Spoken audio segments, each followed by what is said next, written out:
वक्फ संशोधन बिल फिर फांसीवादी चूहे बिल में से निकालकर पार्लियामेंट में लेकर आए हैं, संसद में लेकर आए हैं और बहुत उछल कूद मीडिया पर आप देख रहे हैं कि जो वक्फ संशोधन बिल 2024 आपको मालूम होगा 13 फरवरी को राज्यसभा और लोकसभा में डिसेंट नोट के बगैर राज्यसभा में रखकर लोकसभा में पेश किया गया,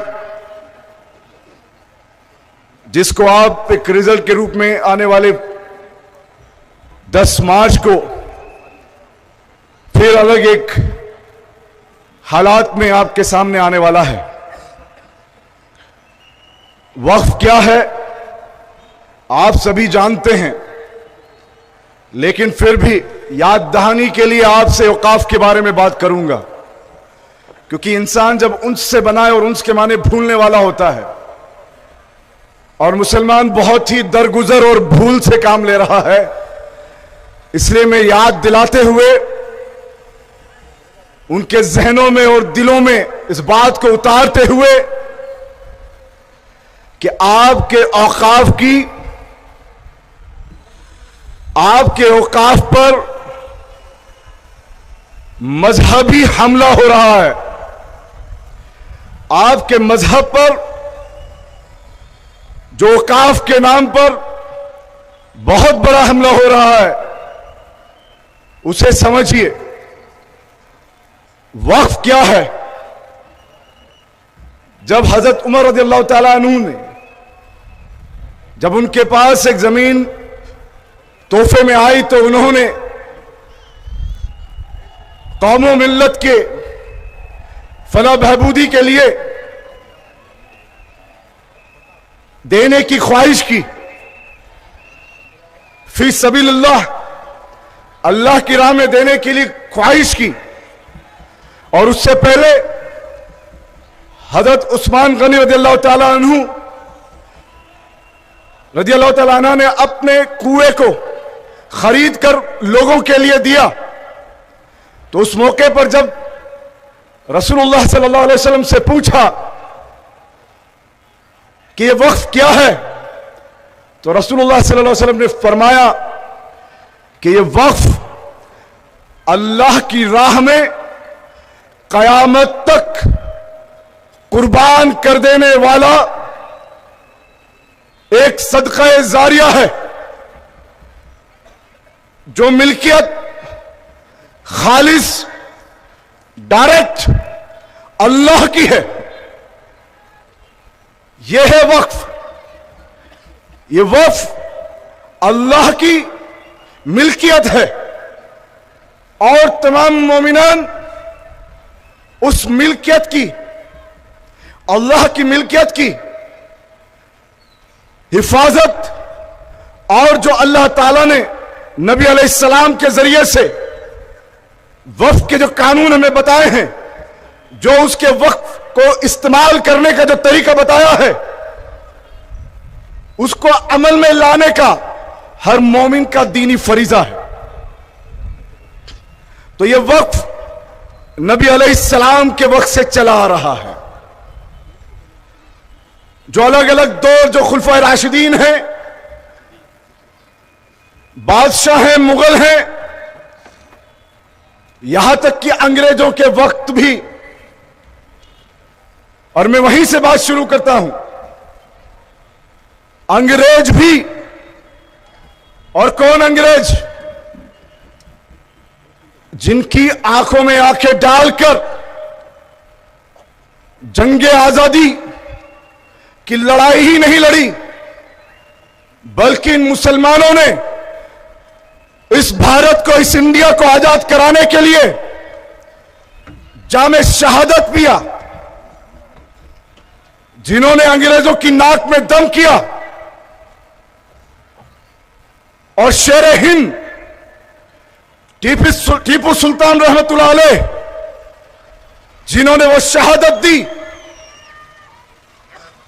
जिसको रहती दुनिया तक याद रहेगा कि किस तरीके से अंग्रेजों में खौफ था और अंग्रेजों से इस देश को आजाद कराने के लिए जो जंग लड़ी, उसमें जो मेरे साथ और मेरे सामने उलमाए इकराम बैठे हैं, उस वक्त भी जिस तरह से आज औकाफ की इस जंग में आप साथ बैठे हैं, उस वक्त भी उलमाए इकराम ने जंग आजादी में न सिर्फ जंग लड़ी, बल्कि उलमाओं ने हजारों की तादाद में शहादतें दी। उन अंग्रेजों ने भी 1923 के अंदर, 1923 के अंदर वक्फ एक्ट को मुकर्रर किया और वक्फ की हिफाजत को उन्होंने अपने ऊपर लाजिम किया, ब्रिटिश हुकूमत ने भी। और सिर्फ यही नहीं, जब उनको लगा कि मुसलमान अपनी औकाफ को लेकर बहुत जज्बाती है,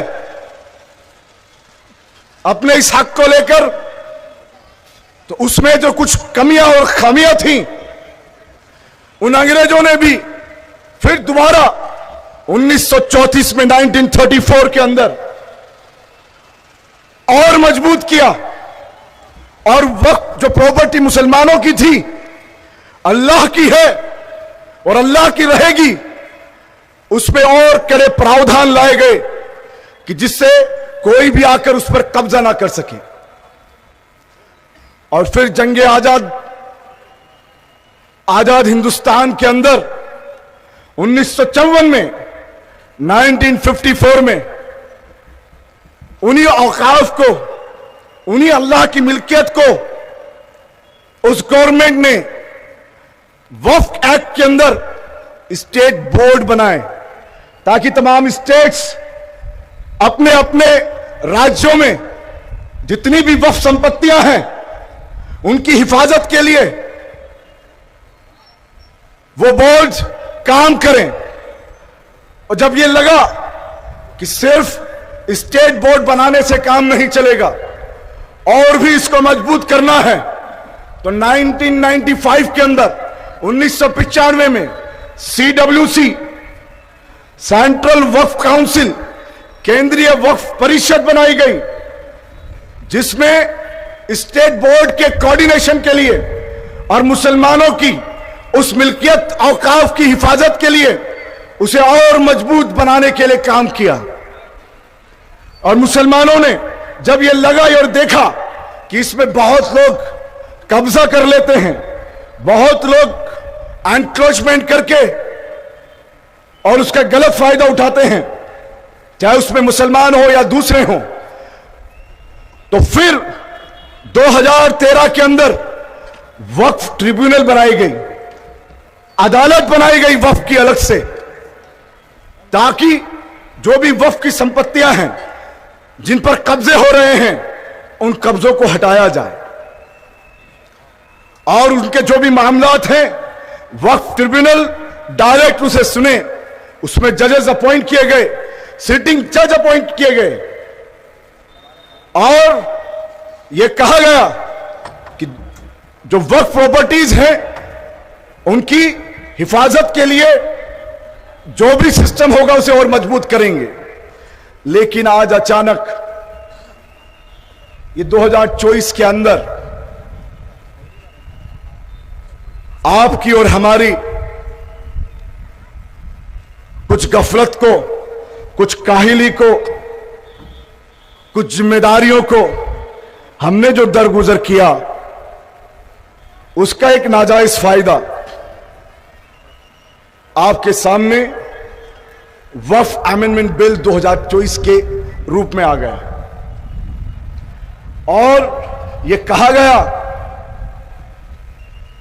कि श्राइन बोर्ड हो, बालाजी का जो बोर्ड हो या देव नारायण हो या अलग अलग जो देवस्थान हैं, उसमें तो जो वहां उस धर्म को और जाति को मानने वाले हैं उसे वो ही चलाएंगे। लेकिन आपका वक्फ बोर्ड, ए मुसलमानों, आपके वक्फ बोर्ड जो अल्लाह की मिल्कियत है, उसकी हिफाजत की ताकत मुसलमानों तुम नहीं रखते। ए मुसलमानों, तुम अपने वक्फ की, अल्लाह की मिल्कियत की हिफाजत करने की ताकत नहीं रखते, इसलिए अब हिंदुओं को, गैर मुस्लिमों को उसमें लाया जाएगा। यही है ना वक्फ अमेंडमेंट बिल। और सिटिंग जज की जगह अब फॉर्मर जज को लाया जाएगा। और उसमें महिलाओं का जो प्रावधान है, जबकि महिलाओं को पहले भी नहीं रोका गया था, कंपलसरी महिलाओं को लाया जाएगा। और अब आपकी संपत्ति का फैसला कलेक्टर करेगा। कलेक्टर कैसा फैसला करते हैं आपको मालूम है? ये आली जनाब प्रधान सेवक, इन्होंने गुजरात के अंदर एक अशांत धारा बनवाई। और अशांत धारा क्या है? वो कम्युनल है जो आज उस गद्दी पर बैठा है। कौन सी अशांत धारा? कि एक मुसलमान अगर हिंदू को प्रॉपर्टी बेचे और एक हिंदू मुसलमान को प्रॉपर्टी बेचे तो कलेक्टर से परमिशन लेनी पड़ेगी, कलेक्टर को संज्ञान लेना पड़ेगा। क्या मालूम है ऐसी अशांत धारा है गुजरात के अंदर? एक अजान हो जाए उसके बाद आएंगे।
तो मैं अशांत धारा पे था, क्योंकि वो अशांति फैलाकर वहां पर पहुंच गए हैं।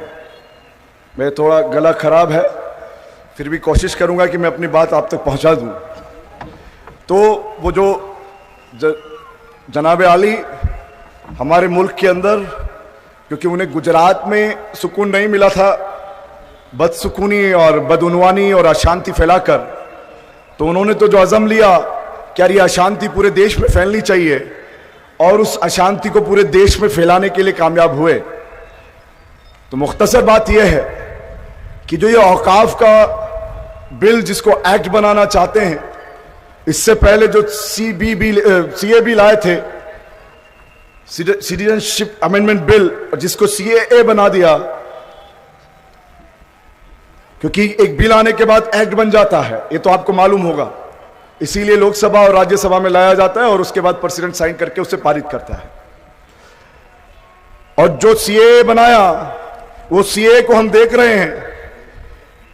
वो सीएए से याद आ गया, इसलिए बीच में बताता चलूं। आज भी के करीब में तमिलनाडु के अंदर एक भाई ने, एक जर्नलिस्ट ने एक कार्टून बनाया। उसमें अमेरिकन प्रेसिडेंट ट्रंप के सामने हथकड़ियां पहने हुए मोदी बैठा हुआ। हमारा प्राइम मिनिस्टर, क्योंकि पूरे विश्व में नाक कटा के आए हैं जनाब हमारे भारतवर्ष की, जिनके आबा व अजदाद ने जंग आजादी में एक उंगली भी नहीं कटाई, तो उन्होंने कार्टून बनाया जिनको अरेस्ट करने के ऑर्डर हो गए। और क्यों बनाया? क्योंकि हमारे जो भारतीय हैं उनका जाति मजहब नहीं है, वो बहुत सारे भाई हमारे सारे मुसलमान नहीं है, maximum non Muslim brothers and sisters हैं। उन्हें हथकड़ी डाल के और अमेरिका से इंडिया में डाल दिया गया, अमृतसर के अंदर एयरपोर्ट पे लाके।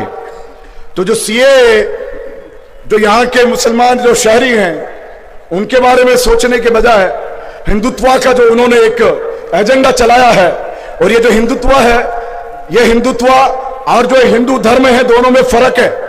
जब मैं हिंदुत्व की बात करता हूं तो वो हिंदू धर्म की बात नहीं होती है, वो आरएसएस का हिंदुत्व अलग है, जिसको मोहन भागवत भी बड़े फख्र से कहते हैं कि हमारा हिंदुत्व अलग है। उस पर किसी और दिन तफसील से बात होगी, क्योंकि आज हम हमारी अपनी मजहबी फरीजे के लिए यहां पर बैठे हुए हैं, और उस बात को याद करके उस पर हमें आगे क्या इक़दामात करने हैं, उन इक़दामात को आगे लेकर जाकर अपनी जो प्रॉपर्टी है उसकी हिफाजत के लिए क्या क्या करना है उस पर बात करने बैठे हैं। क्या आपको मालूम है कि इंडिया के अंदर अहम मुद्दे क्या हैं? सारे मुद्दे पूरे इंडिया के सामने। अभी हाल के अंदर औकाफ का आ गया, यूसीसी जो है उत्तराखंड के अंदर, यूनिफॉर्म सिविल कोड, जिसको यूनिफॉर्म सिविल कोड बोलने से पहले ही, क्योंकि हमारे ट्राइबल्स भाई को उन्होंने उसमें से निकाला हुआ है, जो हमारे आदिवासी भाई हैं उसमें से निकाल दिया, तो क्या वो भारतीय नहीं है?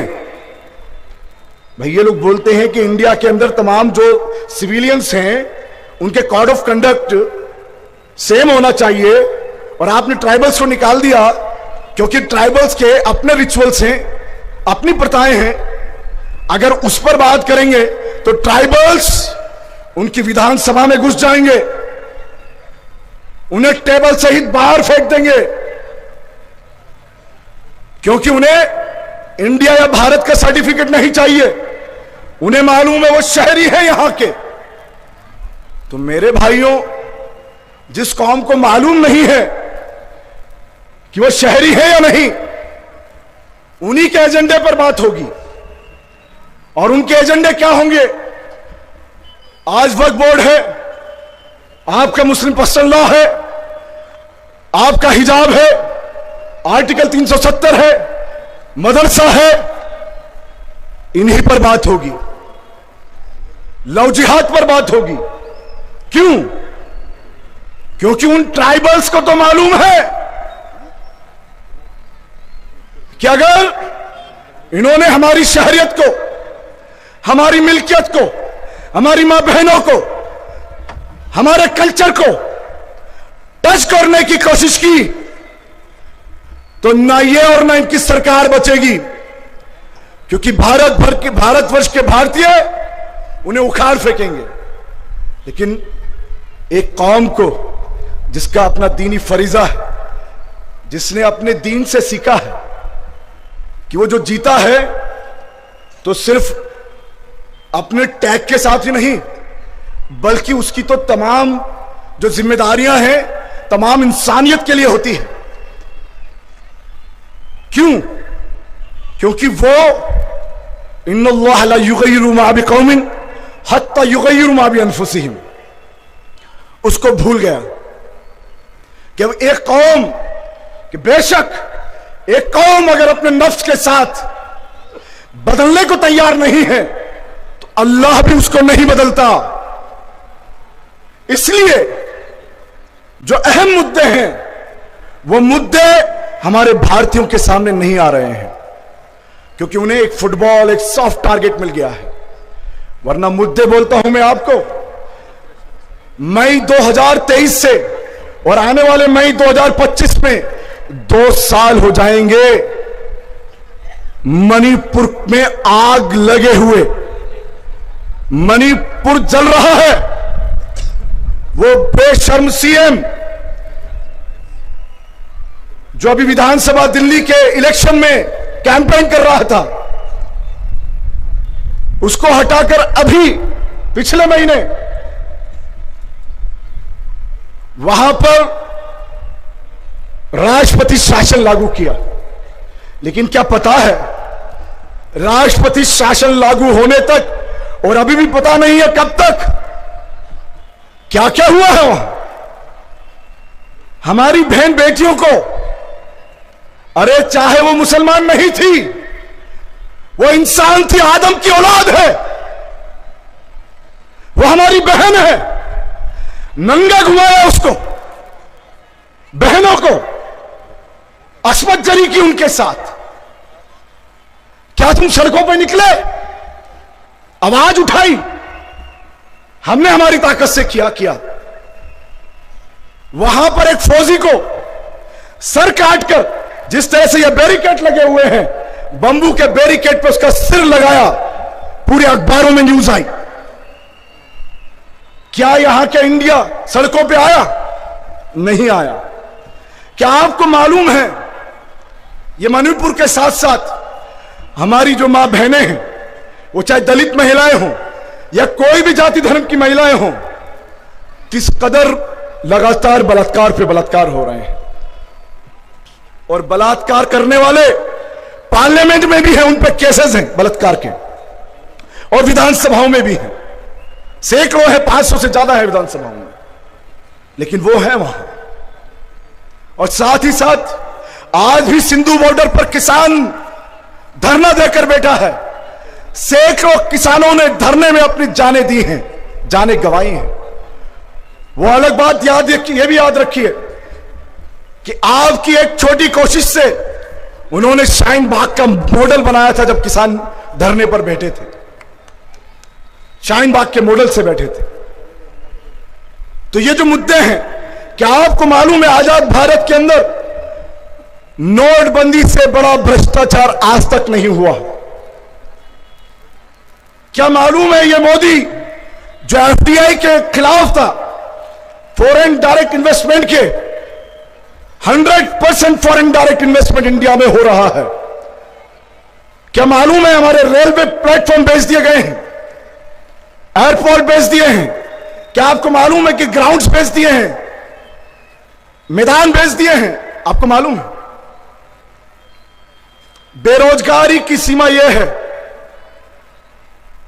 कि आज जो बच्चे कांवड़िया में घूम रहे हैं या फसादात के लिए जो आप लोग देख रहे हैं, ये जो बेरोजगार हैं वो यही काम कर रहे हैं।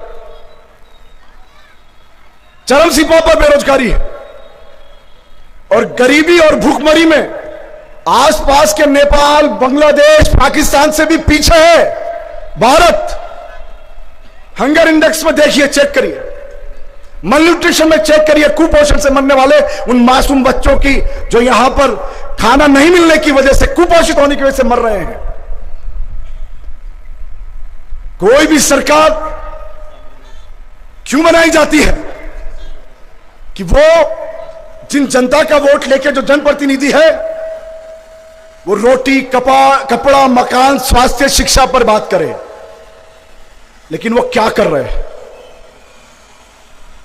जो सेक्युलरिज्म बोलते हैं ना, धर्मनिरपेक्ष, हमारे इंडिया के अंदर जो प्रेम्बल में, जो उसकी प्रस्तावना में जो धर्मनिरपेक्षता और समाजवाद लिखा है, उसमें धर्मनिरपेक्षता सरकार के लिए है। सरकार धर्मनिरपेक्ष होना चाहिए। यह नहीं कि वो ज्यादा के घंटियां बजाए, वो मंदिर मस्जिद करे, बल्कि धर्मनिरपेक्ष सरकार की जिम्मेदारी है कि मुसलमानों को, यहां के हिंदुओं को, ईसाइयों को, सिखों को, गुजरों को, जाटों को, तमाम को संविधान ने उनकी मजहबी आजादी दी है। आर्टिकल 19 से लेकर 22 तक आपको बोलने का हक। प्रधानमंत्री चोर है, भ्रष्टाचार में लिप्त है, यह मुझे मेरा संविधान हक देता है उसके बारे में बताने के लिए।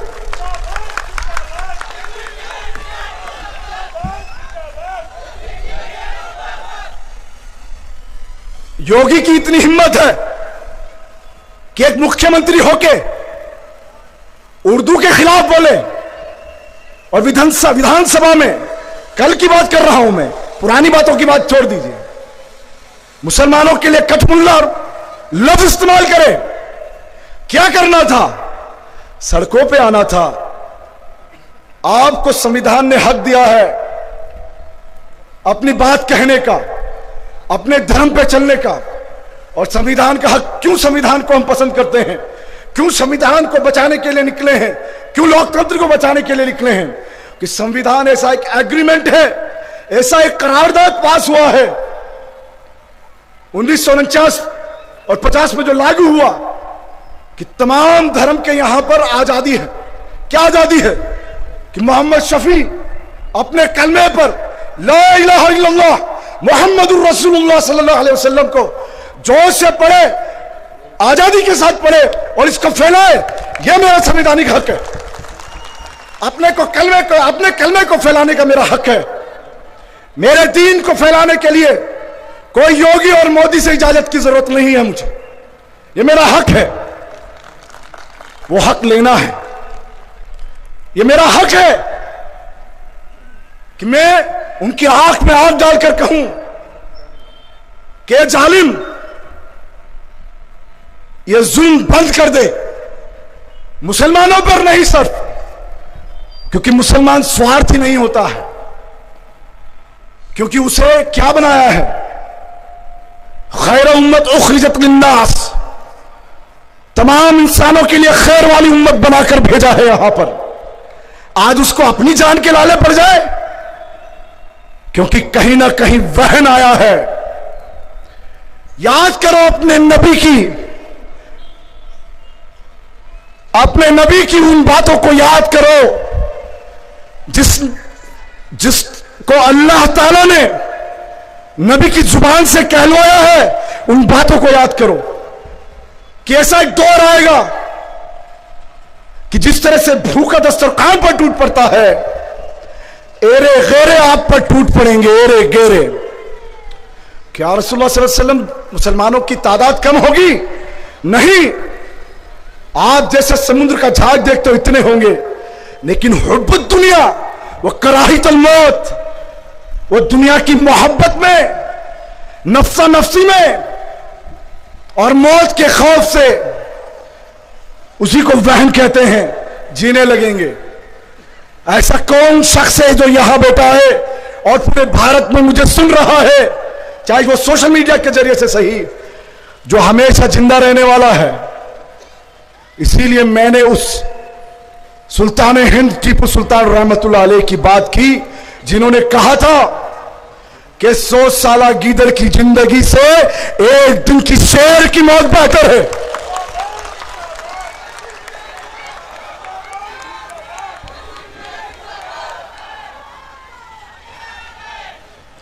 हम अगर अपने हक के लिए लड़े, लड़कर जीते तो भी कामयाब और लड़कर मरे तो भी कामयाब इंशाअल्लाह।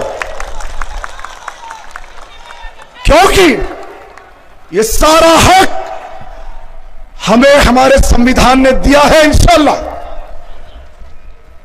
और हम ये अहद करें, वक्त की किल्लत की वजह से अपनी बात को यहां समाप्त करते हुए, कि जो ये कौम है अपनी जानें दे दें, लेकिन अपना हक नहीं देंगे इंशाअल्लाह। अपनी जान दे देंगे, लेकिन अल्लाह की प्रॉपर्टी की हिफाजत अपनी जान देके भी करेंगे इंशाअल्लाह। और यह संविधान आपको पूरा हक देता है कि आप सड़कों पर उतरें। इसलिए मैं आपसे यह बात कहकर कि हमने तैयारी की है इंशाअल्लाह, हम सुप्रीम कोर्ट भी जाएंगे अगर इन्होंने इनकी नापाक इरादे नहीं बदले तो। लेकिन सिर्फ सुप्रीम कोर्ट पर बस नहीं करेंगे, फिर घर घर से शाहीन बाग निकालेंगे इंशाअल्लाह। क्यों? इनके पास, याद रखिए, जितने सीने आपके पास हैं उतनी गोलियां इनके पास नहीं है, पक्का बोलता हूं इंशाअल्लाह। आप अपने आप को पहचान जाइए, आप अपने आप को पहचान जाइए इंशाअल्लाह। फिर वक्त करवट लेगा और ऐसा एक दौर आएगा जिसमें यहां पर अमन और इंसाफ आएगा। और याद रखिए, मैंने जो बोला है आपको उसको सही करके बोलता हूं। इंसाफ है तो अमन आएगा इंशाल्लाह, और अगर इंसाफ नहीं है तो कभी भी अमन नहीं आता, याद रखिए।